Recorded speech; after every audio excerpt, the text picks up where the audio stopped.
Almighty Vice Lord Nation.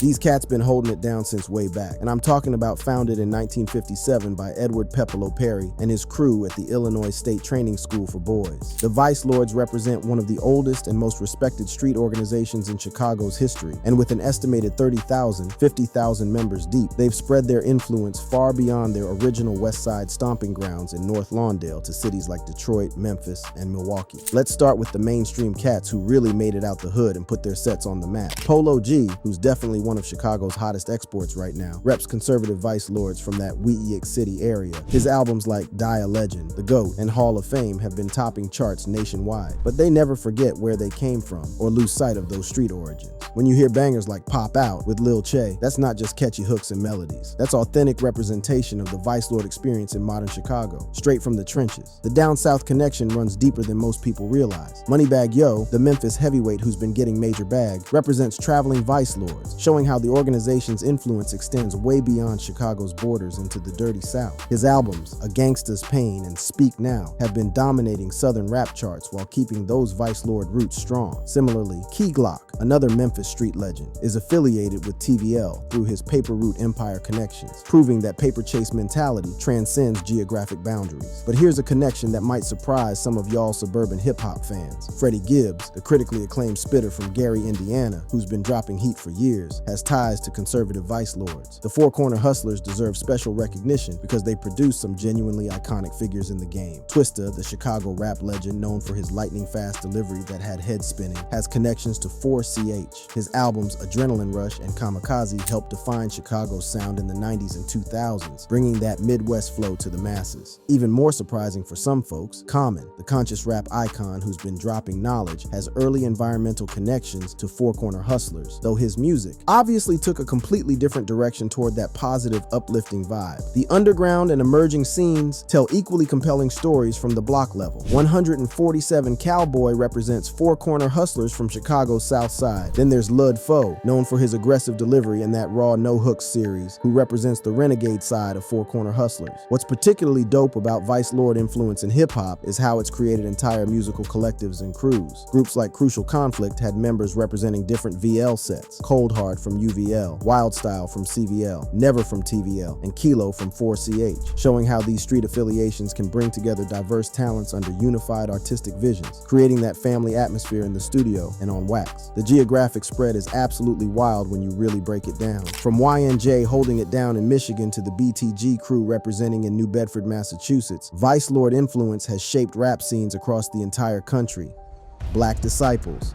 Black Disciples has been absolutely fundamental to the Chicago's drill music explosion and has kept it 100 from day one. Let's start with the obvious heavy hitter, Lil Durk, who's arguably the most successful drill artist to achieve mainstream recognition while still keeping it street, represents O-Block and that broader 300 Lamron alliance. His journey from dropping those raw mixtapes like Signed to the Streets to chart-topping albums like 7220 and Almost Healed represents way more than just commercial success. It's proof that authentic street narratives can translate into global appeal without selling out or going soft. As the founder of OTF, Durk has created a platform for numerous other BD affiliated artists to share their stories and get their respect in the game. Lil Reese, another key figure in that early drill movement, represents that same O-Block, 300 Lamron alliance, and has been holding it down from the beginning. His collaborations with Chief Keef and solo projects like the Super Savage series helped establish the sound and aesthetic that would define drill music for years to come. Similarly, Fredo Santana, who was Chief Keef's cousin, was instrumental in the movement until his tragic death in 2018, showing how this street life can take away talented artists way too soon. But perhaps no BD affiliated artist captured the public imagination and respect, quite like King Von, whose storytelling ability and tragic death in 2020 made him a drill music legend. His projects like Grandson, Vol 1, and tracks like Crazy Story demonstrated how drill music could transcend simple gang anthems to become compelling street narratives that had people hanging on every word. Von's ability to paint vivid pictures of O-Block life made him not just a rapper, but a chronicler of his environment, keeping it 100 about what that life really looks like. The Team 600 collective deserves major props for their role in drill's development and keeping that authentic street sound alive. Founded by Edie, who was tragically killed in 2021, Team 600 included influential figures like Rhonda Numbanine, Sadai, and Tay 600. Lay Capone represents one of drill music's greatest what-if stories, the type of talent that makes you wonder what could have been. This Team 600 members track, Play for Keeps, showcased incredible global potential, and that raw authenticity before his life was cut short in 2013. What's particularly striking about Black Disciples' influence on hip-hop is how it shaped the entire drill genre's aesthetic and lyrical content from the ground up. From groups like TMB to THF, with artists like THF Muda and THF Brew Brew, these various BD sets have created a rich tapestry of musical expression that keeps that street credibility at the forefront.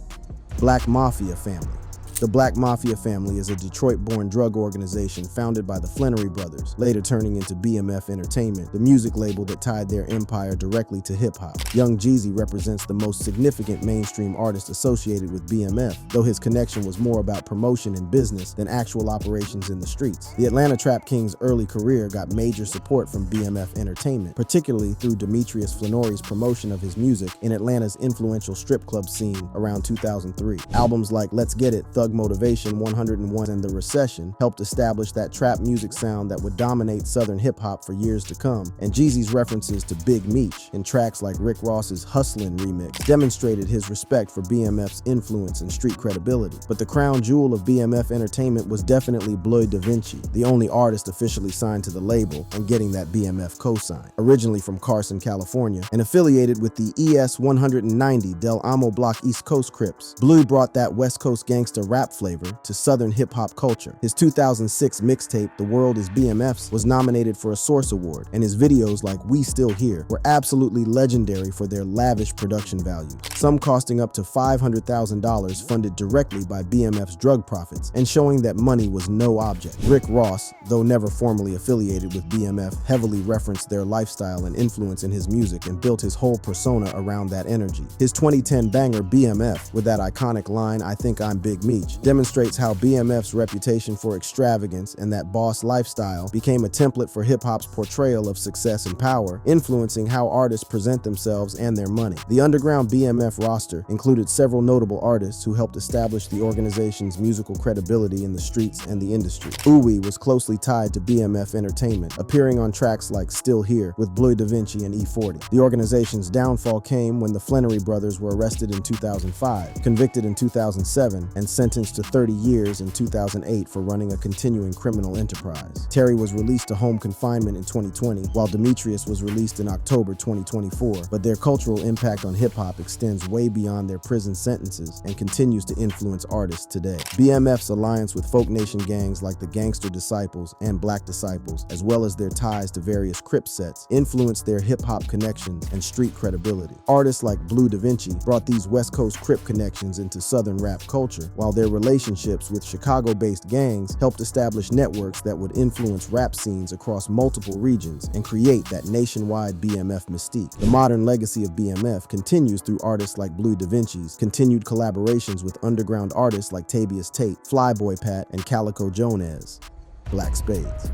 We need to give mad respect to the Black Spades. These cats were cultural pioneers who helped birth hip-hop itself. The most significant figure to emerge from the Black Spades is hands down Afrika Bambaataa, one of hip-hop's founding fathers and a true OG in every sense. Originally rolling with the young Spade first. Division, first chapter, and later becoming warlord of Bronx River House's 10th Division, Bambaataa's transition from gang member to cultural innovator is one of hip-hop's most important origin stories that every real head needs to know. His founding of the Universal Zulu Nation in 1977 marked a deliberate shift from gang violence to cultural innovation, influencing breakdancing, DJing, and rap music on a global scale, and showing how street energy could be channeled into positive creativity. Disco King Mario, another original Black Spades member and leader from Bronxdale Houses, was instrumental in organizing those legendary block parties that laid the groundwork for hip-hop culture. Though he passed away before achieving mainstream recognition, his street was co-named in 2023 to honor his contributions to the culture. Cool DJ D represents another Black Spades member who contributed to the gang's music subculture, performing at those block parties and clubs that would become hip-hop's breeding grounds and proving grounds for new talent. The underground connections continue with figures like Charlie Rock, a member of the 22nd Division from Gun Hill Road, who was both an original B-Boy and Black Spades member, representing that dual identity. Hop Master Fable, while not a confirmed Black Spades member, was heavily influenced by their cultural shift and has worked tirelessly to document their legacy through projects like the Apache Line documentary. In 2019, the Black Spades rebranded as TBS New Direction, focusing on anti-violence and community service initiatives.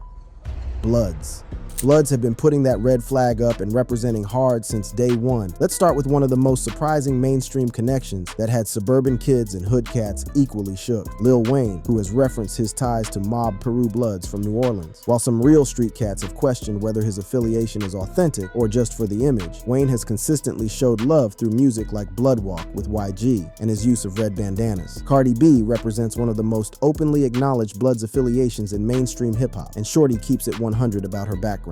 The Bronx native tweeted back in 2017 that she had been a big-time Blood since age 16, specifically with the 59 Primetime Brims set. YG represents that West Coast Bloods connection perfectly, keeping it real with his well-documented affiliation with Tree. Top Peru from Compton. The Game brings that Cedar Block Peru representation to his music heavy, with his song One Blood serving as perhaps the most famous Bloods anthem in hip-hop history that had everybody throwing up the B. Despite his parents being Crip affiliated, The Game followed his brother into the Bloods, and albums like The Documentary and Doctor's Advocate established him as one of West Coast rap's most prominent voices who never forgot where he came from. 21 Savage represents that Money Murder set from Atlanta, bringing Bloods culture to the Dirty South in a major way. The connection between Chris Brown and Bloods culture shows how the influence extends beyond traditional rap into that R&B crossover space. While not an initiated member, Brown is reportedly affiliated with Fruittown, Peru, having shot music videos in their territory and employed gang members. Tekashi 6ix9ine's association with 9 Trey Gangster Bloods represents one of the most controversial Bloods connections in recent hip-hop history. His 2019 testimony against the gang in a racketeering case led to major controversy, with many labeling him a fake Blood who used gang imagery for marketing purposes and clout chasing. His case shows complex relationship between authentic street affiliations and commercial exploitation that gets cats in trouble. The underground scene reveals even deeper Bloods connections and that real street credibility. Mozzie represents Oak Park Bloods from Sacramento, specifically the 4th Ave Blood set. Glock 9 from Florida represents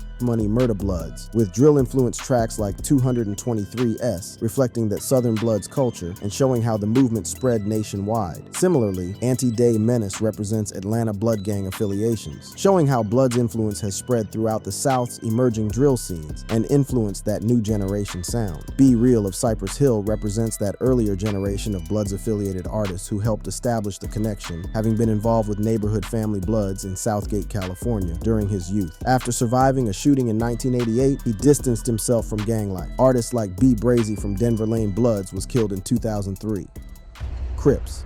Snoop Dogg stands as perhaps the most iconic Crips-affiliated artist in hip-hop history, and that's facts. His affiliation with Rollin' 20's Crips from Long Beach, California has been well documented throughout his career, from his debut album Doggy Style to his continued use of blue imagery and C-Walk dance moves that had the whole world learning those steps. The NWA connection reveals Crips' influence at hip-hop's very foundation, showing how this culture been intertwined from the beginning. Eazy-E was associated with Kelly Park Compton Crips before founding NWA and becoming the godfather of gangsta rap. His raw, unfiltered lyrics and songs like Boys in the Hood brought Compton's street life to the mainstream and suburban audiences who had never heard anything that real before, while MC Ren, also from Kelly Park Compton Crips, contributed his sharp lyricism and aggressive delivery to the group's revolutionary impact on hip-hop culture. Schoolboy Q represents that newer generation of Crips-affiliated mainstream success, keeping it 100 about his background. His association with 52 Hoover Crips, which he joined at age 12, deeply influences albums like Oxymoron and Habits and Contradictions. Pop Smoke, before his tragic death in 2020, was affiliated with 823 G-Stone Crips from Brooklyn. Blueface represents that Schoolyard Crips from Los Angeles. The underground scene reveals the true depth of Crips' influence on hip-hop culture and that real street authenticity. Crip Mac, affiliated with 55th Street Crips from Los Angeles, has become an internet personality and underground rapper known for his uncompromising dedication to his gang affiliation. 03, Greedo, known for his prolific output and that work ethic, represents Grape Street Watts Crips. The Sacramento connection shows Crips' influence extending way beyond Los Angeles into Northern California territory. Sibo represents 29th Street Garden Block Crips, with his album Gas Chamber, known for its raw depiction of gang life that kept it thorough. Similarly, Brotha Lynch Hung, tied to 24th Street Garden Block Crips, blends gang themes with his horrorcore style on albums like Season of the Sickness, creating that unique sound that influenced a whole generation. Nipsey Hussle's affiliation with Rollin' and 60s neighborhood Crips made him one of the most respected figures in both street and conscious hip-hop. Sleepy Hallow represents 8 Trey gangster Crips, collaborating frequently with Chef G and creating hits like Deep End Freestyle and 2055 Inches that showcase that melodic drill style. Fivio Foreign's association with G-Stone 800 Foreign Side Crips has helped popularize Brooklyn drill. The tragic reality of Crips affiliations in hip-hop mirrors that of other gang connections and keeps it real about the dangers. Artists like Nick Blixky, Pop Smoke, and numerous underground figures have lost their lives to violence, highlighting that dangerous intersection between authentic street credibility and music careers, proving that talent and success don't always protect you from that street life. Gangster Disciples. The underground drill scene reveals much deeper GD connections and that authentic hood credibility. FBG Duck, who was tragically killed in 2020, represented EBT STL GDs and was a prominent figure in Chicago's drill scene who kept it 100 about that street life. Known for bangers like Slide, Duck's music heavily referenced gang rivalries and street beef, making him a key voice in the GD-influenced drill movement. Similarly, FBG Young and FBG Dutchy, also tied to EBT STL GDs, contributed to the Flyboy Gang Collective's impact on Chicago drill and that authentic street sound. The Memphis connection shows GD influence extending beyond Chicago into the Dirty South territory. Duke Deuce, known for his crunk revival style that brings back that old school energy, has ties to M-Mob GDs. Members of 3-6 Mafia, including Project Pat, Crunchy Black, Gangsta Boo, and Lord Infamous, have been linked to Memphis 74 GDs, showing how GD influence shaped Southern rap's development from the underground up. Young Pappy, before his death in 2015, represented PBG ICT GDs with renegade status, showing that independent mentality. Similarly, KTS Vaughn from Lakeside GDs was known for his raw street anthems until his death in 2015, representing that authentic hood voice that spoke directly to the streets. Lil JoJo's association with 069 Brick Squad Insane GDs made him a key figure in Chicago's drill scene until his death in 2012. The national spread of GD influence is evident in artists from various regions, showing how this movement travels across state lines. Ugly God, known for his 2016 hit Water that had everybody dancing, has been linked to Mississippi 74 GDs, though his music blends humor with street themes rather than emphasizing gang affiliations heavy. YTB Fat represents Foxwood 74 GDs from Memphis, showing continued GD influence in southern rap scenes and that regional connection. The East Coast expansion includes numerous artists from Massachusetts cities like New Bedford, Somerville, and Lawrence, with local scenes developing around different GD sets including 74 GDs and 76 IGDs. Artists like Young Quapo, Greedy P, and Wilo represent this geographic spread of GD influence into previously uncharted territories, proving that street knowledge travels everywhere. Some mainstream artists have alleged GD connections that remain disputed and questionable. Artists like Lil Scrappy, Project Pat, and even Common have been mentioned in older sources as claiming GD affiliation, though many of these claims are questioned and may reflect that clout chasing or cultural posturing rather than authentic membership and real street credibility. Outlaw Gangster Disciples. Focusing specifically on one of the most prominent Gangster Disciples subsets that's been making serious noise in hip-hop. The Outlaw Gangster Disciples, particularly that 6 Trey Outlaw GD set, have had a concentrated but significant impact on rap music, especially in Brooklyn's drill scene, where they've been holding it down heavy. This specific set within the broader Gangster Disciples network represents the organization's expansion beyond Chicago into New York's hip-hop landscape, bringing that Midwest energy to the East Coast streets. 22GZ stands as the most prominent mainstream artist affiliated with 6 Trey Outlaw GDs, and Shorty been putting his set on the map. The Blixky Gang Collective represents a concentrated group of 6 Trey Outlaw GDs artists who've shaped Brooklyn's drill scene and kept that authentic energy alive. Nas Blixky, part of this collective, remains primarily underground, but represents that authentic Blixky Gang culture and keeps it 100 about where he comes from. Nick Blixky's tragic story represents both the potential and the dangers of gang-affiliated rap careers in today's climate. The rising Brooklyn drill star was affiliated with 6 Trey Outlaw GDs and gaining recognition for tracks like Drive the Boat before his murder in 2020 at just 21 years old. PNVJ represents another 6 Trey Outlaw GDs affiliate within the Brooklyn drill movement, keeping that same energy and loyalty. SPMB Bills, while less prominent than other affiliates, represents that underground continuation of 6 Trey Outlaw GDs influence in Brooklyn. Supreme Team.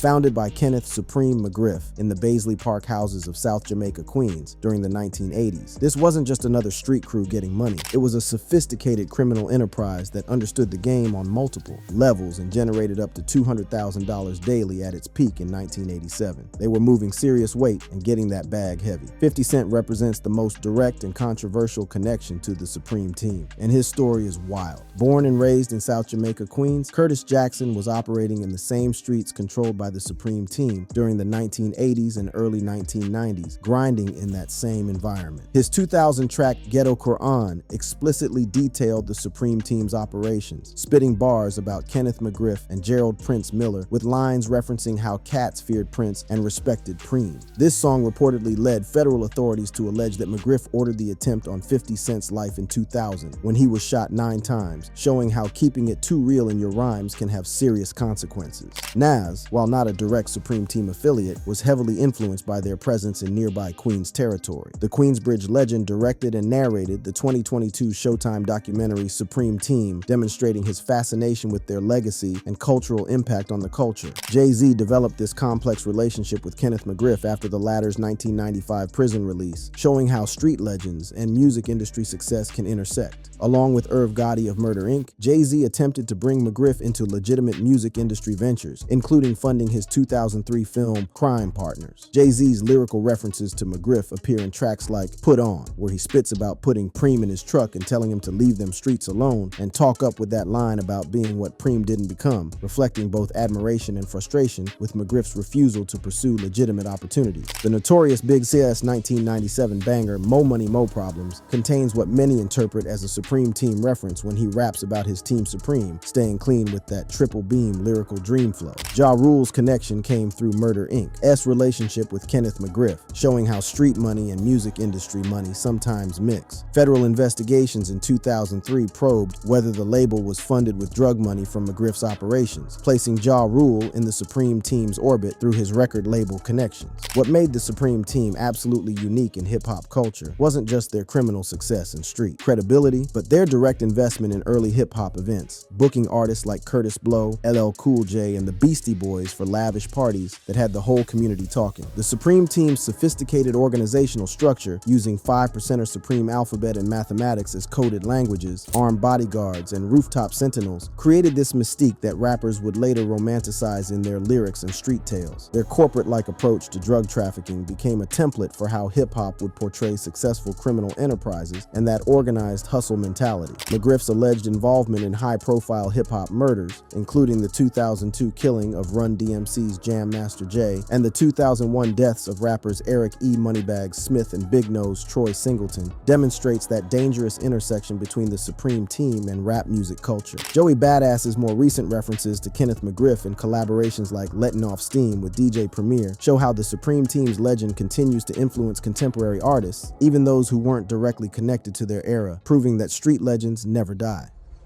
Young Boys Inc., founded in 1985 in Southwest Detroit by brothers Dwayne Wonderful Wayne Davis and Raymond Baby Ray Peoples, YBI was innovative as one of the first African-American drug cartels to systematically use minors as couriers to evade harsh criminal penalties. Unlike gangs with clear hip-hop connections and documented affiliations, no mainstream or underground rappers are explicitly documented as YBI members in available sources. However, several Detroit artists have operated in that street culture that YBI helped shape and establish in the Motor City. Doughboys Cash Out, a Detroit rap collective that emerged in the 2000s, gained regional fame with mixtapes like We Run the City that had the whole D rocking. While there's no direct evidence linking them to YBI, their music reflects that gritty drug trade culture that YBI dominated in the 1980s, with bangers like Mob Life and Grindin', echoing that hustling environment and street entrepreneurship that YBI created. Big Herc, a lesser-known Detroit spitter who's been active since the 1990s and known for tracks like Ghetto Horror Show, represents the type of artist shaped by YBI's legacy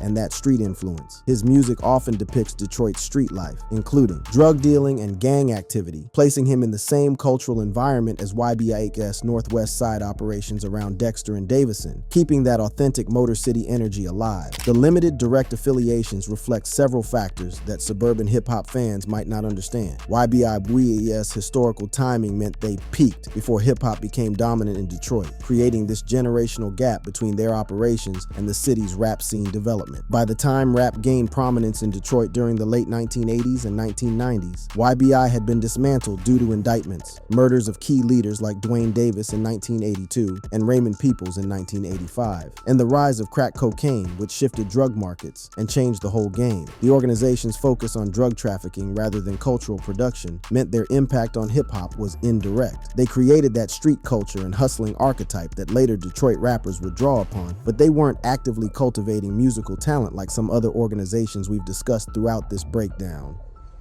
UK Drill. The scene has been marked by incredible creativity, ongoing legal battles, and a level of official censorship that's unprecedented in modern Western music. Skengdo and AM stand as pioneers of UK drill, who face some of the most dramatic legal challenges in the genre's history, showing how seriously UK authorities take this music. The Brixton-based duo are allegedly members of the 410 gang, based in Brixton's Myatts Field and Angeltown estates, with a well-documented beef with the Harlem Spartans from Kennington. In 2019, Skengdo and AM received 9-month suspended sentences for breaching a gang injunction by performing their song Attempted 1.0, which police claimed incited violence against rival gangs. The injunction prohibited them from entering the SE11 postcode and performing songs referencing rival crews, with a letter signed by 65 people, including musicians, protesting this as an attack on freedom of speech. The injunction was lifted in January 2021. Zone 2, also known as YPB, has created some of UK Drill's most controversial and hardest tracks. Based in Peckham SE15, Zone 2 includes artists like Quingfoss, Karma, Trizak, Gully, and PS, and they're known for tracks like No Censor and Sticks and Stones, which gained notoriety for disrespecting rival gang members, leading to YouTube bans. Their beef with Moscow 17 is legendary, with songs like Creepin' Quang and No Hook reflecting this rivalry. These tracks didn't just diss rivals, they were straight up threats that crossed lines and got platforms shook. Like this video? Click on the card showing on your screen for more.